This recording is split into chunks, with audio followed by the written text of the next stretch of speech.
Hello, my name is Koku with blackfilm.com, and I am very excited to be speaking with Charlese Antoinette. Among many things, she's the costume designer for the critically acclaimed Judas and the Black Messiah. Thank you so much for speaking with me. Thank you for having me. Thank you. And I just wanted to say, just particularly, I mean, we have a lot of mutual friends, and the success you've been experiencing right now, it just feels really good to watch it, because everybody is so excited for you. They're so happy. They're like, reposting things, every single article that you've been in, regardless if I would have been doing this or like working at the mall, I would have read everything anyway, because you just have that outpouring of support, and a lot of people really care about you. So I'm excited to conduct this interview because I think it will mean a lot to our friends. Yeah, no, thank you. It's been really dope. I just feel so much love for my community that like, I'm good. You know what I mean? I'm like, I'm good. Like my community loves me and loves my work and has been supporting my work for years, since day one. And they're in my comments, like being like, y'all should have been new, like my friends and my family and my community and like, and a community of other artists and people who we follow each other's work. And so that's been really dope to see like people just in my comment section going hard, like it's about time. No, that's good. I mean, it's like you're just very valued. That's a different type of appreciation beyond even the professional appreciation. But you even said like with the awards, I mean, there's been some serious talks about you and Oscar. Like that's a whole nother level now. We're talking about something completely different. How do you take that in?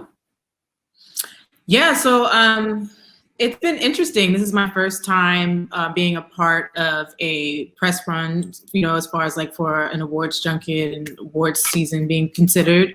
I have not been nominated for anything yet, but my name has been on a couple lists, and like on, for example, the CDG Awards, my name was on the list and the project was on the list, so people could nominate me to be eligible as well. And so it's just been really cool and interesting of a process because I didn't get into this business or doing what I'm doing with this in mind necessarily. Like I always thought it would be dope, but I wasn't like, oh, I'm going to do this movie to get a nomination of some kind. I was like, I just want to do justice to the story. And I just want like to do a really amazing job and show everyone like my love for my people, my love for 60s clothing, and just my passion in bringing this story to light.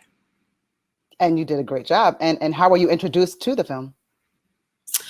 So Shak and I have been friends and creative collaborators for over a decade now, about a decade now. And so I did his first film, Newly Weeds, and I've basically done like every short film and project he's done after that, with the exception of episodic television, because they don't get to bring their costume designers along. Usually they're, brought onto a show with an already existing staff.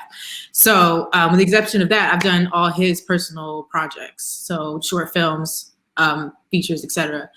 And he keeps me in the loop. Like when he's working on something, he might send me a script, in advance, or he'll just like, we'll have dinner and we'll just be talking about it or whatever. And so that's kind of how this came up. We were either having dinner or hanging out in LA when he came to visit one time, and he told me that he was working on this and he was about to start pitching it. And this is about a year before it actually got greenlit. And I was like, great, because I had happened to be researching the Panthers for a TV show that I had done. Okay. And we had an episode with some Panthers in it. It was a time travel show, and I was like, I already have like all this research done.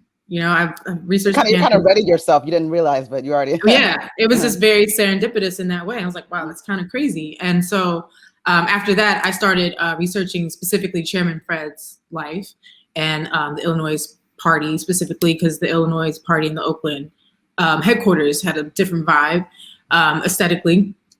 And so, and learning that and being like wowed by that, because I would have just gone into this not thinking that, they were wearing anything but leather jackets, had I not done the research about the Illinois party specifically. So yeah, that's how I got introduced to it. And then once it got greenlit, I had to go through an interview process like anyone else, even though he's my friend. It was my first studio project. And when you don't have another studio project on your resume, they're a little bit, they scrutinize you a little bit more. And they're like, and like, let's be real, I'm a young Black woman, so they're just like, can she handle this? And they checked all references thrice. Wow. Okay. But I mean, it's good. You Yeah. still maintain, very strong relationships along the way. And I mean, to be friends with anybody for a decade is amazing. But it's also good that, you were able to prove yourself, like, this is what I can Yes. do. And this is what, and of course, with what you've done, everybody's Yes. talking about it. I did want to ask you, like, just more specifically in going into the research that you talk about. I mean, we talk about actors and they research roles and then they look at different historical contexts and texts. But with clothing, I mean, that's just such a different experience. That's something where they at least have the privilege of being able to go on set and say, well, Charlese said I'm supposed to wear this thing. But it's not like you just went and just picked out the leather coat, like you said. So what goes into the research in terms of the actual visuals? Yeah, so I mean, I pulled from so many different places. There's Getty Images. You can look up like Chairman Fred and Bobby Rush and Preacher Man and Chacha Jimenez and a lot of these real people that are characters in our movie. But outside of that, I had to create a world, that they were all living in through clothing. So the background had to be dressed. We had scenes that took place in the South Side of Chicago and scenes that took place like the restaurant scenes, which were like around, with Mitchell and O'Neill. And that was a different aesthetic and a different vibe because that's not the South Side of Chicago, it's an upscale steakhouse, right? So, I had to create different worlds within this larger world of Chicago in 1969. And so that required me researching each of those worlds. Like I had a bunch of photos of Chicago during that time. Some the director gave me, some I resourced myself. I watched every documentary I could about the Black Panther Party and Chairman Fred specifically. Looked at magazines during that time, Ebony Magazine, Life Magazine, also Jet Magazine, things like that. Catalogs, fashion catalogs during that time. So what people were actually ordering and buying, Sears catalogs, Montgomery Ward, JCPenney, etc. What else did I look at?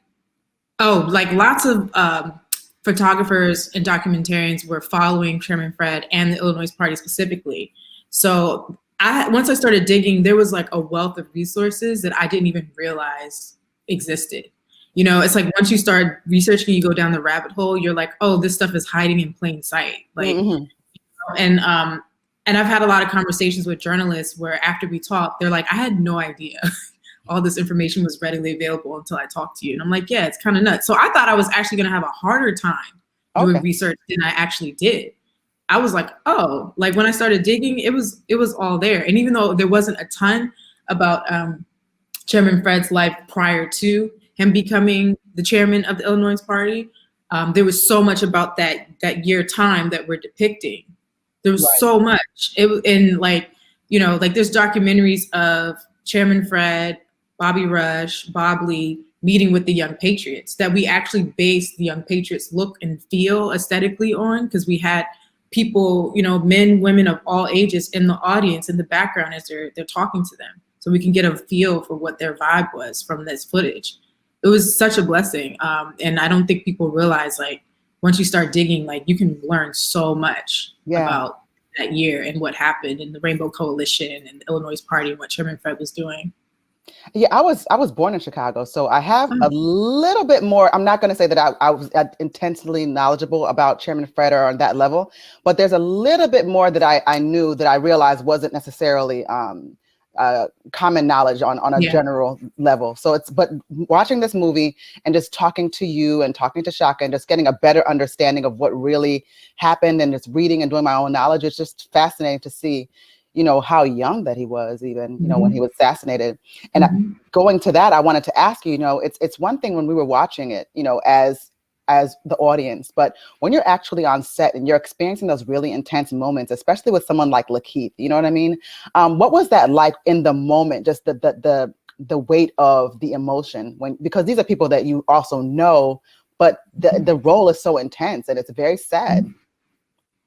Yeah, I mean, honestly, like me and Daniel had therapy every day. He and I would talk like every morning as he was getting ready, or as I was like, showing him his wardrobe or approving his wardrobe. We would talk every morning about all kinds of stuff, pertaining to the movie, life, and that was like how Daniel processed You know, Lakeith is a little different. He's like a very deep thinker, and he kind of, you know, keeps a lot in. So I would just try my best to just make sure to take care of and like be there for him if he needed anything, you know, wardrobe-wise or, you know, just otherwise. And I made sure that their costumer was a Black man, because I felt like it was very important that they had a Black male costumer on a movie like this, just someone that was around their age that they could relate to, you know, because it was going to be some really tough scenes. So I thought about that in advance of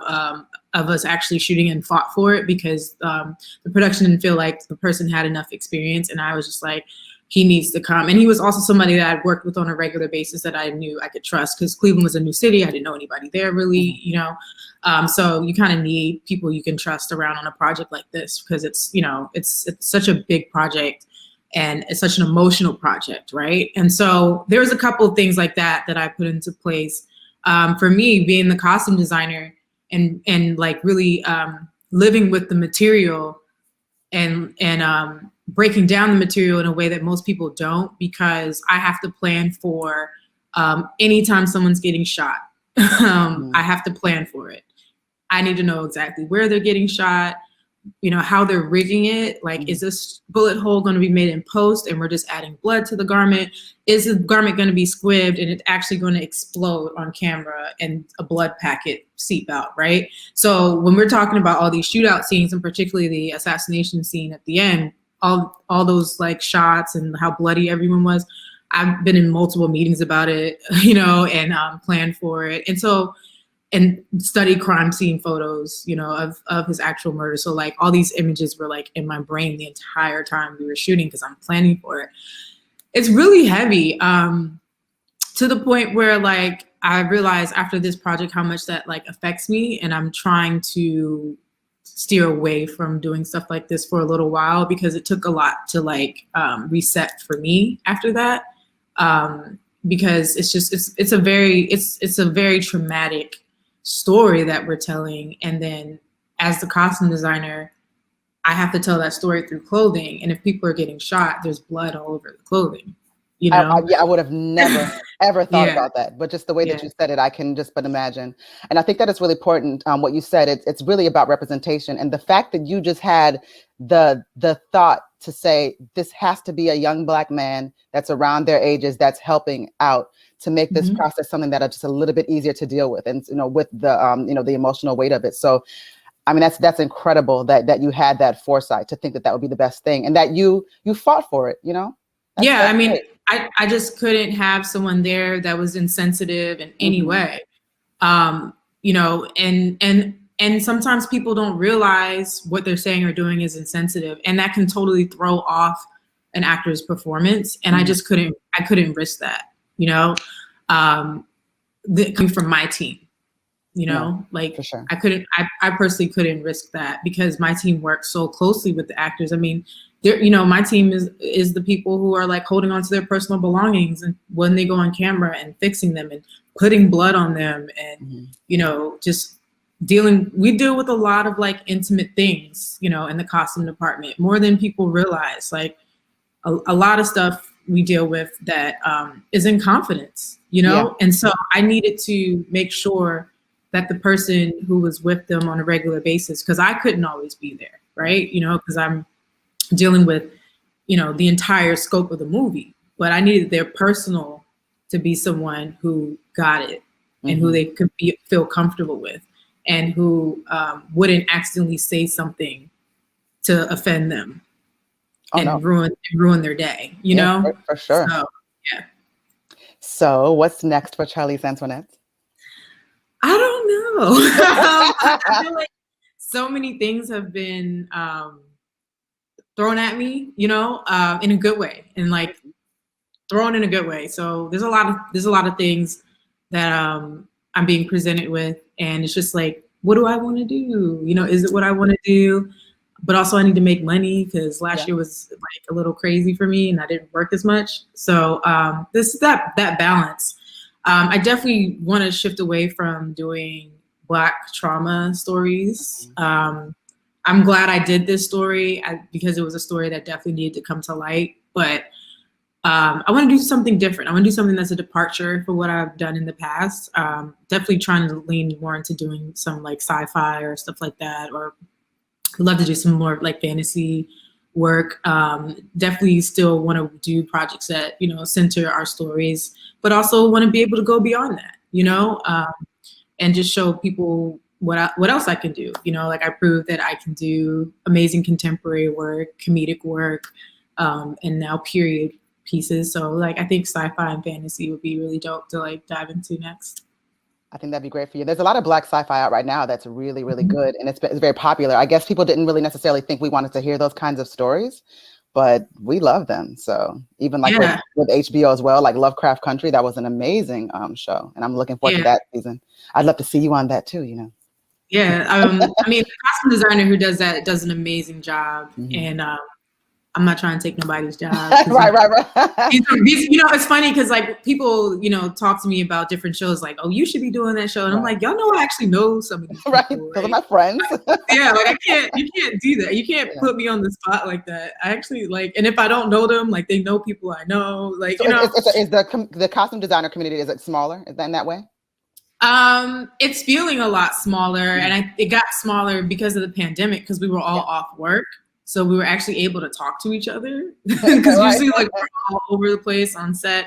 So yeah, now I'm in touch with like pretty much every Black costume designer or assistant designer in the US, which is dope. Like we're all on emails together, and you know, so that's cool. And then outside of that, I've gotten closer to people in my guild, CDG 892 in LA. And I'm a part of the diversity committee at the guild now as well. Good. And I started a panel series during the pandemic, highlighting diverse voices in the guild with a couple other designers, friends of mine.